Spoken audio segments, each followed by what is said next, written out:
niin, Kalle. Tosiaan mä sain vähän semmoisen käsityksen, että täällä teidän seuran mailla niin jakatte noita hirviä omilla hirvikoirilla. Teillä on kennel-toiminta. Kertooko hiukan, että mikä on Mäentaustan kennel? Joo, tosiaan pitää paikkansa, eli pelkästään hirvikoirilla meidän seurassa jahdataan hirvet. Ja Mäentaustan kenneli on tosiaan meidän oma kenneli ja kasvatetaan harmaita Norjan hirvikoiria täällä lounaisessa Suomessa. Okei, eli no milloin tämmönen kennel-toiminta on sitten saanut oikein alkunsa? No ensimmäinen hirvikoirahan meidän talo on tullut jo 70-luvun alkupuolella, että pappa on silloin ottanut Jämtlannin pystykorvan hirvenmetsästystarkoituksen ja siitä lähtienhän me ollaan metsästetty pelkästään koirien avulla, mutta tämä itse kenneli on sitten perustettu 92 ja sen jälkeen ja sitä ennenkin on jonkun aikaa niin on ollut pelkästään näitä harmaita, että nyt ollaan pysytty sitten tässä ja tullaan kyllä pysymäänkin. Sen verran ollaan tykästytty tähän rotuun. Joo, kyllä. Joo, eli siinä tuli mukavasti historiakin ja ketäs asukkeita teillä tällä hetkellä siellä koirataloissa asustelee? No meillä on 5 Norjan harmaata hirvikoiraa, että tää on nuorin Mäentaustan Pinja. Tää on nyt 2-vuotias ja käyttövalio ja yhtä serttiä vaille kaksoisvalio. Nyt tässä ensi keväänä ja kesänä niin olisi tarkoitus sitten lähteä metsästää sitä viimeistä serttiä sieltä, että sais kaksoisvalioksi. Ja sitten seuraava on Mäentaustan Piitu. Piitu on nyt sitten 6-vuotias ja se on jo kaksoisvalion arttu. Ja sitten on 8-vuotias Mäentausta Sisu. Sisu on meidän kennelin ainut uroskoira ja se on myös kaksoisvalio. Sitten on kenneli vanhin ja Mäentaustan Pulu. Se täyttää nyt 10 sit keväällä ja se on myös kaksoisvalion arttu ja semmoset asukit siellä. Ja sitten uusimpana tulokkaana on tietty toi Mäentaustan Pella, eli se on nyt sitten 12 viikkoa vanha penikka, että semmonen on kasvamassa tuohon tulevaisuuteen. Joo, aivan. Semmoset asukit siellä on. Kyllä. Joo, eli tosiaan monen näköistä koiraa löytyy, niin mites toi reenaamispuoli sitten, että kuinka kerkeätte mettään noin monella koiralla ja miten on reenit mennyt? No kausihan aloitetaan silloin heti 20. elokuuta, kun se laillisesti alkaa ja siitä sitten käytetään jokaista koiraa vähintään kerta viikkoa. Nuoria koiria, penikoita, mitä koulutetaan, niin niitä sitten mielellään 2-3 kertaa viikossa mettään. Mutta tosiaan näitä vanhoja, niin vähintään kertaa viikkoon koitetaan saada metälle. Ja sitten kun hirvijahtiaika alkaa, eli siinä lokakuun puolen välin tienoilla yleensä aloitetaan metästelyt, niin silloin nämä pääsee sitten vaan viikonloppuisin irti, että ei käytetä viikolla lainkaan, että panostetaan siihen itse metsästykseen silloin, mutta se on sitten yleensä vaan se 2-3 viikonloppua, mitä meillä hirvijahti kestää, niin silloin tosiaan käytetään vaan viikonloppuisin, mutta sitten sen jälkeen taas vähintään sitä kertaa viikkoon päästetään irti, että saavat sitten tehdä töitäs ja reenailla omia juttuja siellä metässä. Joo, aivan. Semmoista toimintaa. Yes. Joo, mitä nyt on seurannut noiden koirien toimintaa, niin hyvin näyttää pelaava. Ja osaisitko sä antaa Kalle jotain hyvin vinkkejä tämmöiselle niin aloittelevalle hirvemetsästäjälle, joka tuosta koirapyynnistä olisi niin kiinnostunut? No ei kai siinä muuta kuin tietenkin rohkeasti vaan mukaan, että piireihin on helppo päästä ja löytyy joka rodulle omat järjestönsä ja muuta, että niiden kautta saa varmasti vinkkejä. Ja itse mitä koirapuoleen tulee, niin varmasti monella se alkaa sitten oman penikan ottamisesta ja tietenkin se penikan kouluttaminenhan herättää kysymyksiä aina, mutta ei meillä oikeastaan siihen mitään muuta erikoisempaa neuvoa ole muuta kuin, että ei se kotona niitä mettätemppuja opi, että kyllä se sitä mettää tarvitsee, että mitä enemmän se mettää saa, niin aina paremmin se siellä kehittyy, mutta ei tietenkään pidä liian nuorena sitä mettää ruveta tosissaan antamaan, että tietenkin heti muutaman kuukauden ikäisenä tekee niitä mettälenkkejä ihan hihnassa ja tälleen totuttaa sitä sinne mettään, mutta sitten siinä kyllä sitä jo hyvinkin voi 9-kuukautisena ruveta pikkuhiljaa opettelemaan sinne hirvelle ja sellaista, että meilläkin on moni koira tullut jo ennen kuin on täyttänyt vuottakaan niin käyttövalioksi, että kyllä sitä tosiaan nuorena on aloitettava reenaamaan, niin aina helpommin se sitten syttyy siihen tehtäväänsä. Joo, kyllä. Semmosta tosiaan tällä erää.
No niin, mä päästin koiran tästä ambulanssia tankkitiellä, sitten me tuon päivätullen tieltä lähtee. Me ei otsit mutko odotellaan.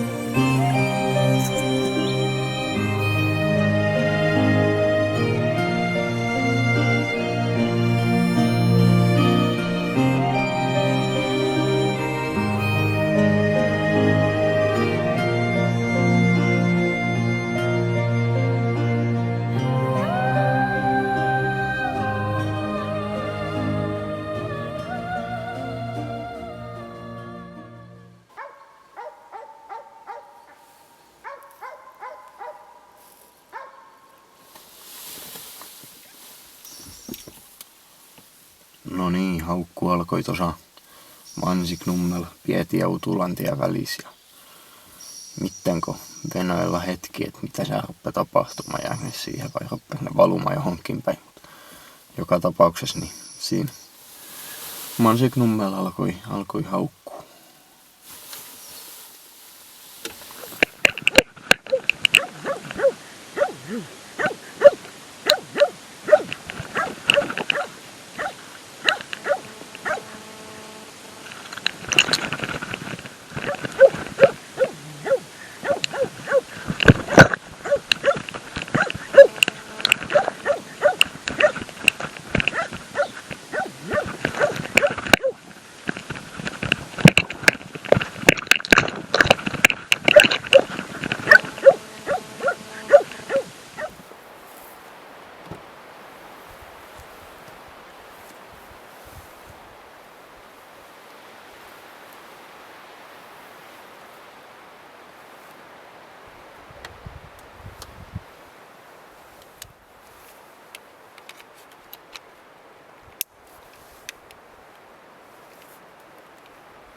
Haukussa yksinäinen vasikka tuli tielle ja kaato.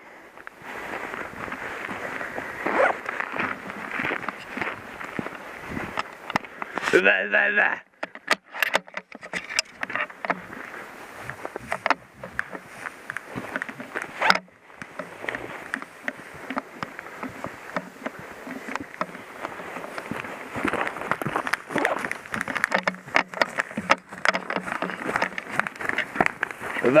Hyvä sisu. Hyvä sisu. Se tuli tosta ojasta ensin yli. Te annoit vissiin karkos jatko, mä kuulin sitten. Mä ajattelin, että ei vittu ei uskalla mennä niin likemmäksi, kun täällä, ettei se voi ainakaan... Kuinka kauan?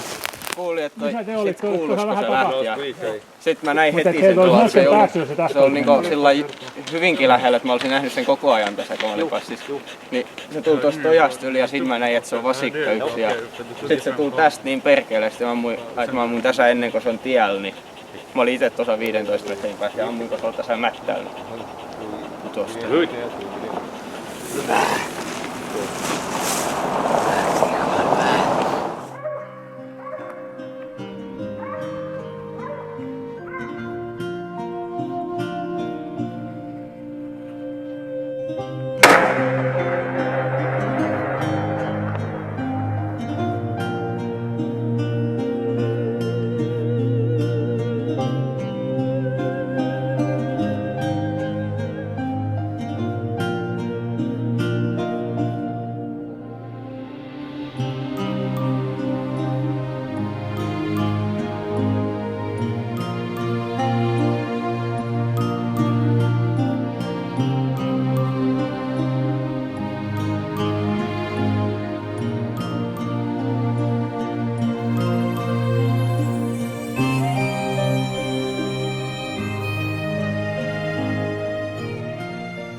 pitkä vasikka tuli tosta pellonlaukkiolta yli ja ammuin ja putos heti, mut nousi ja tuli aika fartti tästä pellosta yli.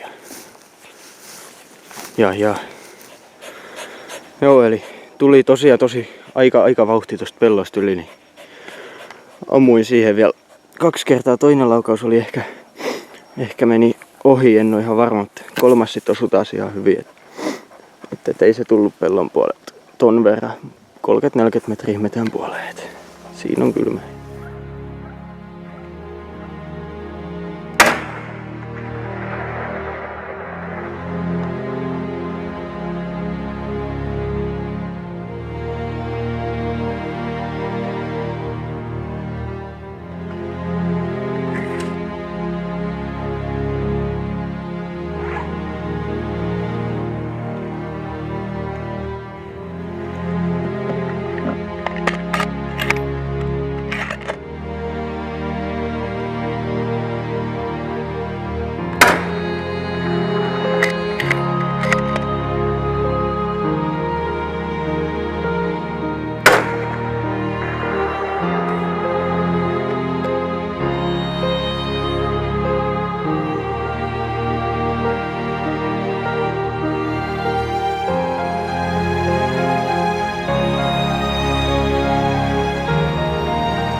Kivääreitä meillä on monenlaisia. Uusimpana tälle syksy tuli sitten saksalainen Blaserin R8 suoravetolukkokivääri.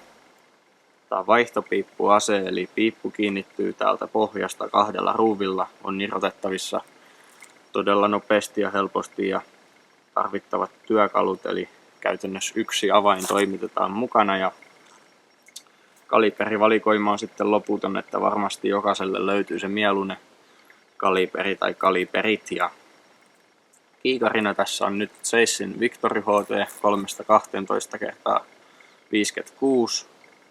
Vähän kaiken viljan paketti, eli piippu on 308, perinteinen kaiken viljan piippu. Ja kiikarilla sitten on pärjätty peuran ajojahdit ja peurakytyt molemmat, eli varmaan johonkin nopeeseen sikajahtiin tarvitsisi pienemmän kiikarin, mutta näissä suomalaisissa oloissa on pärjännyt aivan mainiosti. 56 millinen etulinssi tuo sit sitä valovoimaa sinne viimeisimpään hämärään peurakytiksellä. Kiikari tästä irrottuu tosi helposti. Tässä on tää Blaserin oma pikajalka ja 2 klipua tosta avaat näin, niin kiikari onkin sitten jo kätösessä ja yhtä helposti se sitten kiinni pistää. Ja hienoahan tässä on se, että vaikka sä nyt käyttäisit piipun irti, kiikarin irti ja laitat ne molemmat takaisin, niin käyntihän ei muutu mihinkään. Eli ihan pitää sen saman kutinsa, mihin mä äsken tuossa radan puolella kohdistelin. Eli vaikka tästä nyt purkaisin koko pyssyn osiksi ja laittaisin uudestaan kasaan, niin kohdistus ei mihinkään muutu. Eli varsinkin reissaavalle metsästäjälle niin erittäin hieno ominaisuus. Että totta kai se nyt koeampua kannattaa, mutta ainakin mitä me nyt ollaan se monesti purettu ja koeammuttu, niin sama reikää se käy. Eli todella hyvin pitää kutinsa vaikka. Tässähän ei ole varsinaista varmistinta ollenkaan, vaan tää on viritin toiminnan ase.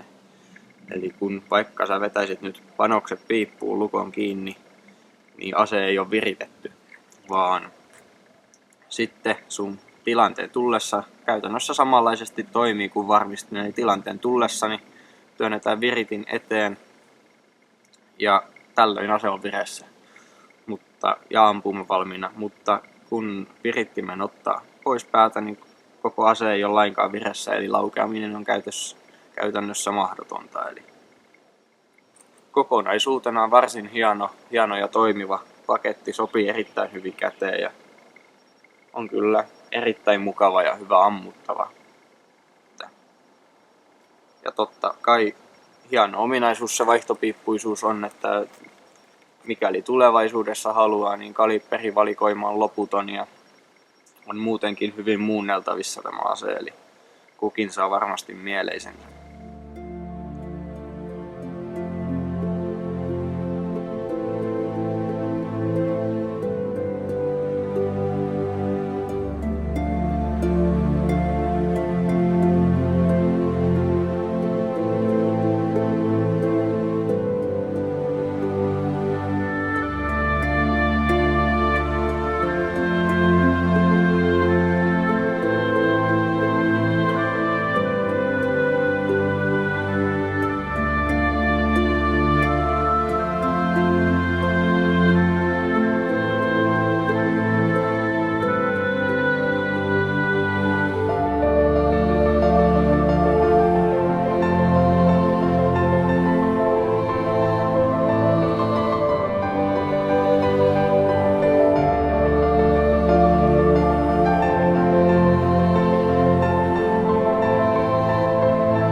Niin, semmonen hirvijahtikausi tänä vuonna, eli lyhyeksihän se taas jäi 5 päivään 3 sonnia, 2 lehmää ja 14 vasikkaa. Et hyvinkin tapahtumarikkaita päiviä oli, että parhaana viikonloppuna 12 hirveää nurin ja kyllä siinä pyssyt paukku kovaa tahtia. Ja